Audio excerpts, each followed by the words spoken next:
We're ready to go. Tell me when it's ready to go. We're ready to go. Are we on? We're on. Ni hao! Back from China. I thought I'd say that just for fun. It was the only thing I actually learnt in China. One of the things Brian and I have just been talking about in the kitchen was cultures, and how cultures are very, how shall we say, very distinct.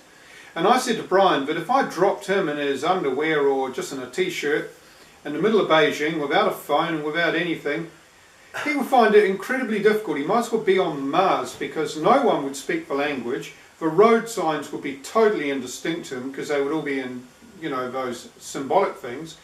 And everyone would look at him strangely and no one would want to have anything to do with him. And you'd be completely buggered.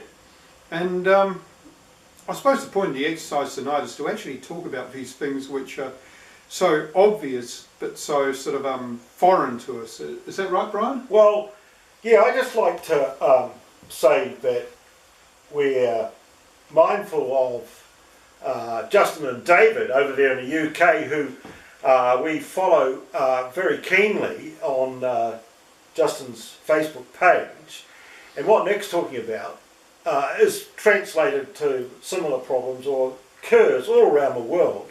He's going to talk about trolley buses and the fact that they're being withdrawn. Yeah. And Justin has got very strong ideas about alternative energy, peak oil, the lot. So I'm sure he'll be interested in Nick's observations. Yeah, so coming back to the Chinese bit, one of the things I recognise is that there are separate cultures and there are separate ways of thinking. And I've often wondered why we are heading towards a cliff, you know, with no ambulance waiting at the bottom to pick us up, and why we're not listened to. I mean, I realise, well, there are ways of thinking which are redundant, but they are the operative way of thinking. So, for example, this week in Wellington, we just had a decision. We have trolley buses which work on electricity, and the electricity is slung from an overhead gantry, and the buses pick up the wire, and they rumble around. They're not particularly efficient or whatever, and it costs quite a bit to keep the system going. But what we have at the top of the hill, in fact we've got a massive bank of them in New Zealand, and Wellington's really good because it's windy as sin. We've got wind generators by the ton. We can power those buses without having to raise a single pump full of oil. And we've also got hydro dams, so we've got pretty much continuous supply for the trolley buses. So it's a sort of in terms of a peak oiler, it's a no-brainer. It's a way of thinking. You say, well, what do we need to do into the future? But if you're in the sort of present paradigm, the current way of thinking, that totally asymmetric culture to our own, you keep making these dumb fucking mistakes. And what they've decided to do is replace them with diesel hybrids. And what that's about, I just don't know. But what it is, it's a balance sheet exercise.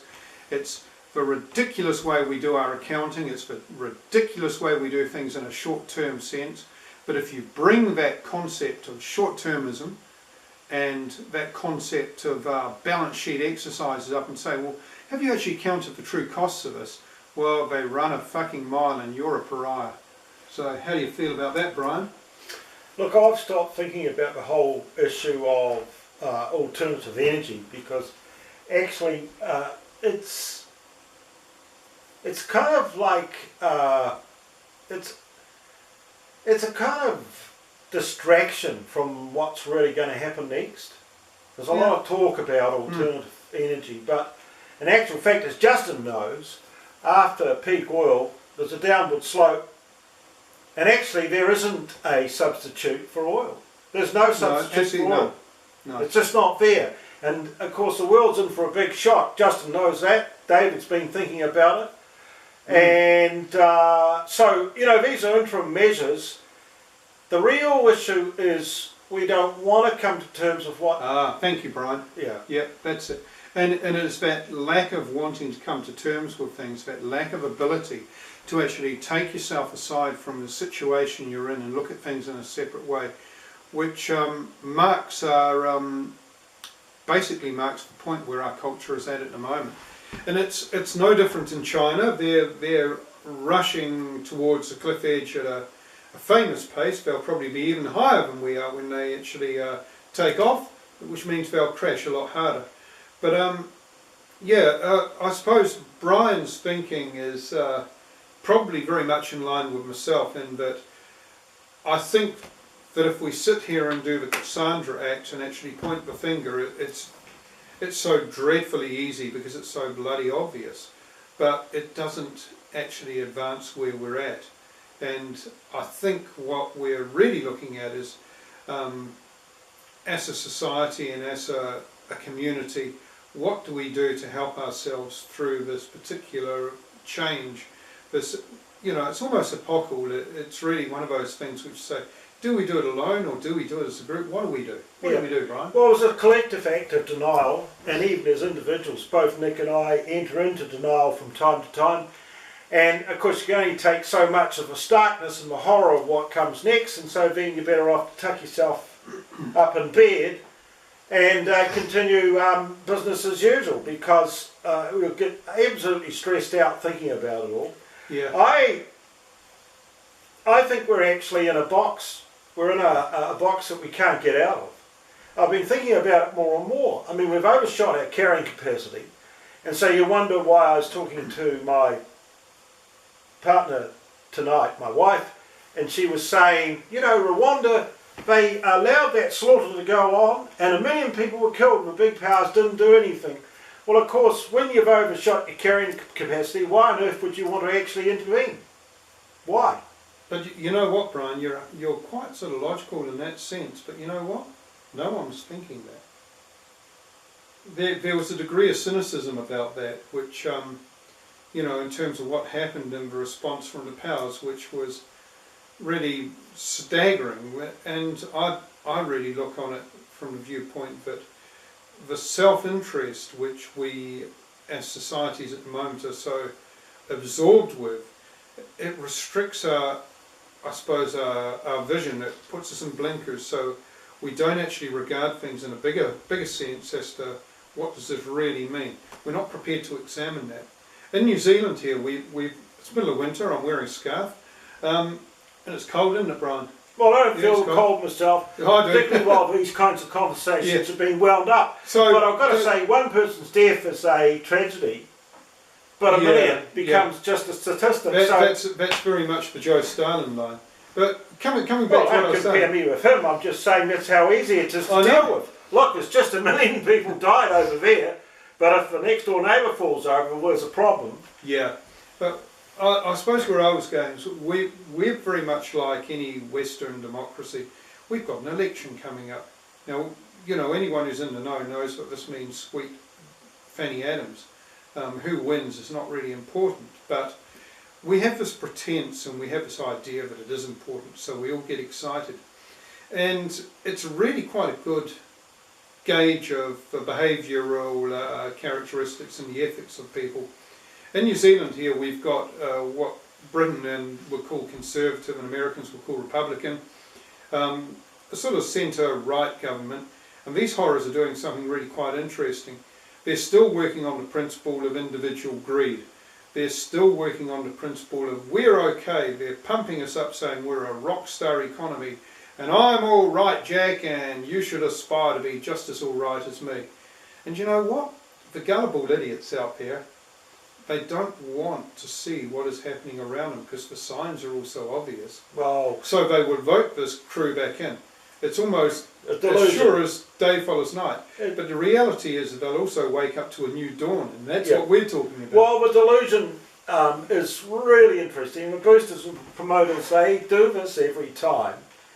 And of course, the Republicans and the Conservatives and the people like that we have here, the National Party, fits their ideology well to be in with the boosting and promoting, and that great times are about to fall upon us. Yeah.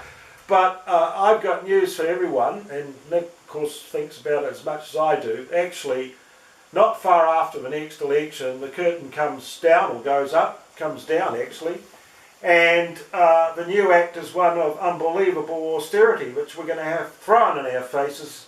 I guess, the UK is going through the same thing there, Justin. I should imagine it is. Oh, by the way, Justin, a little story for you, because I hear you've had sort of a few issues, shall we say, with the aristocracy. Um,